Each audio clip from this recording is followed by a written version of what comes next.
With the Battle of Anaxes wrapping up in battle analysis, I figured now was a great time to discuss why this battle actually mattered, the importance it held in the Outer Rim sieges and in the war as a whole, and how the outcome really could have affected the outcome of the conflict in its entirety. I'm Colin, and this is Sci-Fi Deep Dive.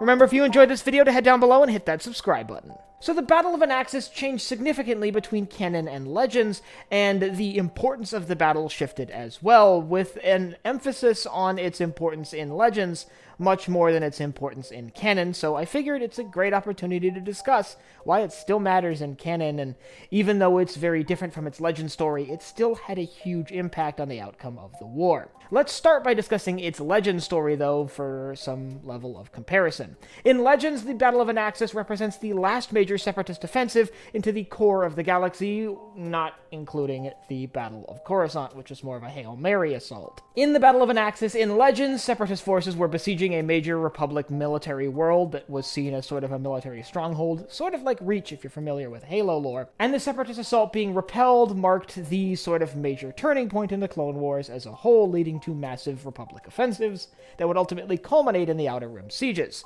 In canon, they moved Anaxis from the core to the Outer Rim, and made it not necessarily a crucial Republic military stronghold, but simply a major shipyard world that had a significant impact on the Republic's shipbuilding capacity. Well, sort of. The Republic actually has a lot of large shipyards at their disposal, from Kuat to Sullust, with the Separatists remaining slightly more limited, but maintaining control over a few key shipyard worlds like Ringo Vinda, albeit not being able to effectively use them due to Republic blockades. So if the Battle of Anaxes is no longer this major turning point where the Republic stopped the last Separatist offensive into the core of the galaxy, why is it still important? Well, this battle actually has a pretty significant impact based on something that they added with canon, the Separatist command algorithm. The Separatist command algorithm is a complicated series of computer calculations based around input from a captured clone trooper, the clone trooper Echo, who was informing Separatist troop movements and strategic decisions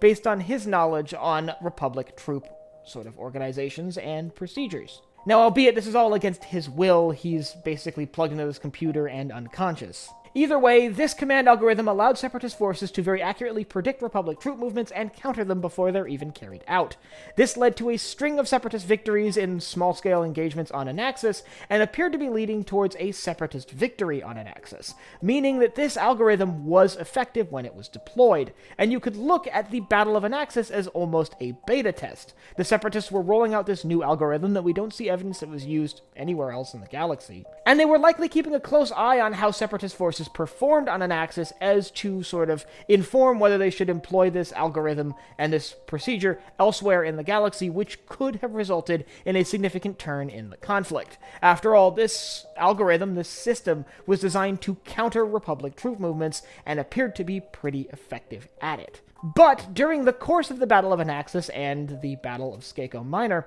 the Republic managed to neutralize this Separatist system and make this algorithm basically non-functional by capturing the clone POW that was tied directly into this computer system. The end result was the collapse of this algorithmic strategic planning system that was fueling the Separatist victories on Anaxis, and the end of the Battle of Anaxis with a Republic victory. So, while reclaiming Anaxis and repelling the Separatists from that shipyard world weren't necessarily as impactful as driving the Separatists out of the core in Legends, it represented the end of a major Separatist project that could have turned the tide of the war had it been deployed successfully during the Battle of Anaxis. Beyond that, though, Anaxis does lack the heavy weight that it carried in Legends. In Legends, like I said, it was one of the key core worlds that was a major Republic and later Imperial military stronghold, but in canon, it's much more fringe. And in fact, in canon, it doesn't have much history after the Battle of Anaxis,